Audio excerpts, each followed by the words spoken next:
Let's finish up our discussion of stocks by continuing with market globalization and foreign stock. We've mostly been talking about domestic stock, so let's expand our view and talk about foreign stock. So foreign stock is stock that's issued by firms that are based in other countries. Kind of makes sense, right? And the reason why you would add foreign stock to your portfolio is to give it some diversity, because maybe you choose a foreign country that is an emerging market. There's a lot of growth potential right now or at any time in emerging markets. So there's different ways that you can invest in foreign stock. One is international mutual fund, one is an American depository receipt or an ADR. That makes it really convenient. As opposed to buying stock directly on those foreign exchanges. Now keep in mind that you might have some exchange rate issues in your foreign transactions. Now we've covered lots of issues related to investing in common stock, so let's kind of summarize and talk about the advantages and disadvantages. The advantages is that common stock, if you remember that risk and return trade-off, common stock is fairly high up on that trade-off graph that we looked at, so you've got some potentially high returns. They're actively traded and they're highly liquid, which means if you decide you want to get out, you can do that pretty quickly, as opposed to something that's even more risky like precious metal.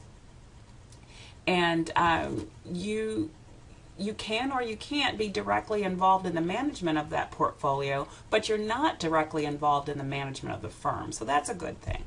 Now the downside is, as we mentioned before, if you've got high potential returns, then you've got potentially high risk. So that's something that you have to watch out for and think about your own appetite for risk.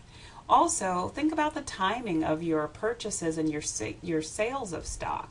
Are you going to try to time the market, which is typically not advisable for most investors, or are you just trying to match your investments to your own goals and needs? And also, if you're looking at income, one disadvantage with stock is that there is some uncertainty with dividends compared to other investment choices. So given all of that, how do you make the right decision? Well, you have to put a value on stock. You have to figure out what's called intrinsic value, which is what it's really worth, and then you compare that to where it's trading. So if it's worth much more, in your view, based on your research, if it's worth much more than what you can buy it for, then that could be a good investment. And then how much of their earnings do they put back into the company so that that company can grow? That might be a factor weighing into your decision.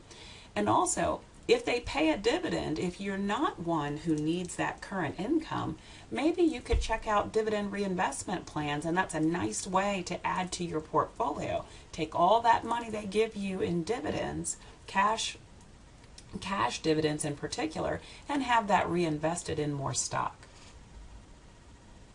So here's just a graphic showing what would happen if you took those cash dividends and just put them in your pocket versus participating in a dividend reinvestment program. Sometimes we call them DRIPs or just DRPs. So you see how much cash you would get in your hand on the one hand versus how your stock holding would increase on the other hand. So that may make sense for you if you don't need, again, that current income.